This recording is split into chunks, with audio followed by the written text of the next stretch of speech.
Welcome to Karma's Harvest. Today, we explore a story about the hidden costs of greed and how the seeds of deception we sow often find their way back to our own table. This is the bitter price of sugar. In the quiet suburbs of Ohio, Elena lived with her aging mother, Mrs. Gable.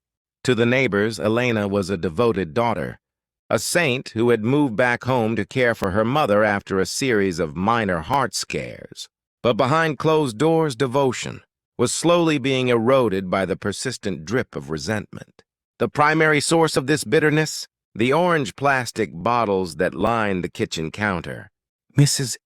Gable's heart medication was expensive, prohibitively so. Each refill felt like a personal tax on Elena's future, a withdrawal from the inheritance she felt she rightfully deserved.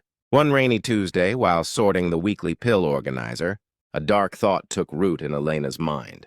She looked at the tiny white capsules that cost nearly $20 apiece. She thought about how her mother seemed fine lately. Is she really sick? Elena whispered to herself. Or is the pharmaceutical company just feeding on our fear?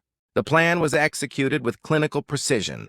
Elena purchased a bag of empty gelatin capsules and a box of powdered sugar. Every night, in the solitude of her bedroom, she would carefully open the real medication, empty the potent powder into a glass jar, and refill the shells with sugar.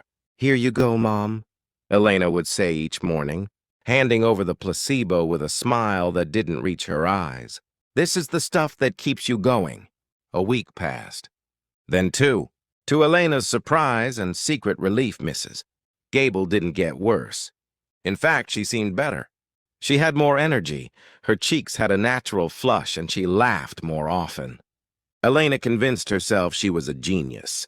She wasn't just saving money, she was proving that her mother's illness was all in her head. The jar of real medication grew fuller. Hidden away in the back of the pantry behind the flour, a secret stash of emergency pills she planned to sell or use if real trouble ever started. But karma is a patient gardener.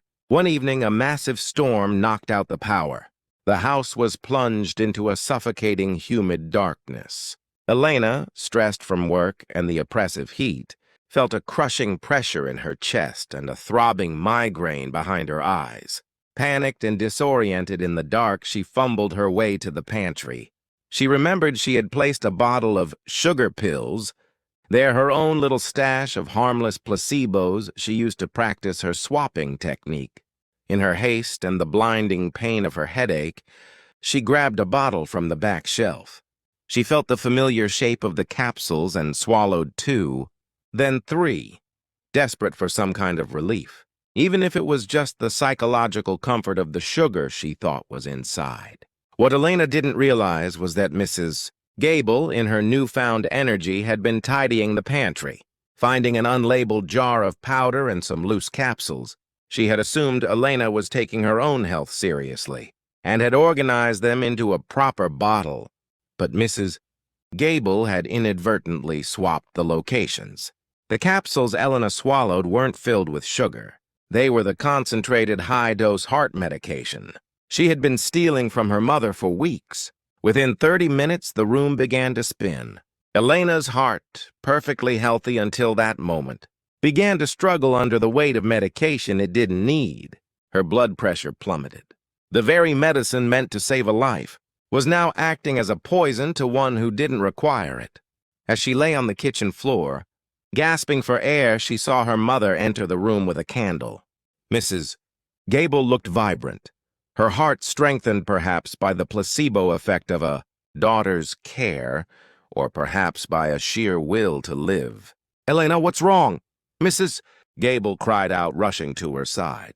Elena tried to speak, to confess, to warn her mother not to give her any more of those pills. But her tongue felt heavy. Her eyes fell on the empty bottle on the floor. In the flickering candlelight, she realized the ultimate irony. To save a few $1,000s, she had gambled with her mother's life, only to end up losing her own grip on health. The harvest was complete.